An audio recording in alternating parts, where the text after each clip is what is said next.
Now we're going to talk about international political economy, and the key question is what causes states to pursue particular patterns of trade, and what are the implications for conflict, cooperation, and ultimately commerce.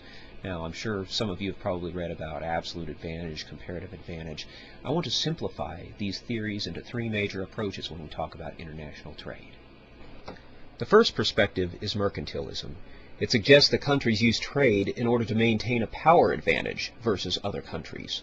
You can trade with other countries, but only if it enhances your own relative power. The key is that they do not want to become dependent upon other countries. Self-sufficiency is the key operating term. There's a word for this. It's called autarky. The last thing you want to do is to be hooked to another country. You must rely upon yourself so that others won't drag you down.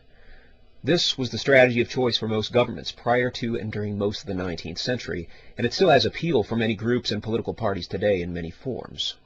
How do states preserve autarky? First, you use your military to secure resources for your self-sufficiency. Second, you may manipulate your currency in order to get the cheapest stuff for your country and charge the most for the goods you trade. Most of all, you use protectionism.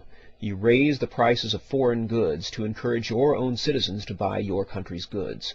The idea is to keep strategic industries from going overseas and to keep jobs in the country so that they don't cause a lot of social unrest and so that your own people don't try to overthrow you.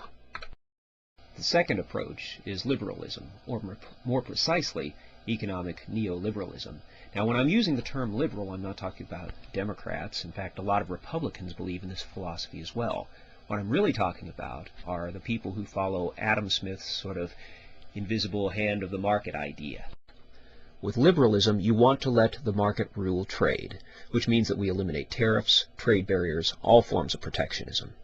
In this case, we like free trade. It's the most efficient form of economic interaction. We can make the most money with it, even if it means that we are more globalized and interdependent.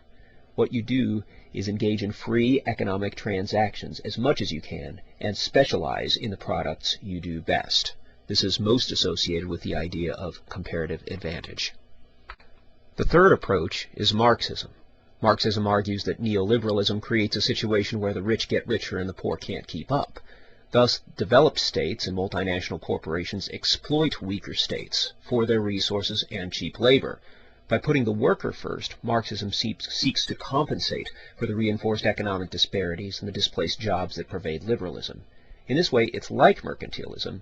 It wants to seek alternatives that protect people. The difference is mercantilists don't care about the worker. They want to keep industries and jobs in the state for resources and to keep the workers from rebelling. Marxists, on the other hand, want economic and trade policies that are fair to people, policies that do not trade people like commodities.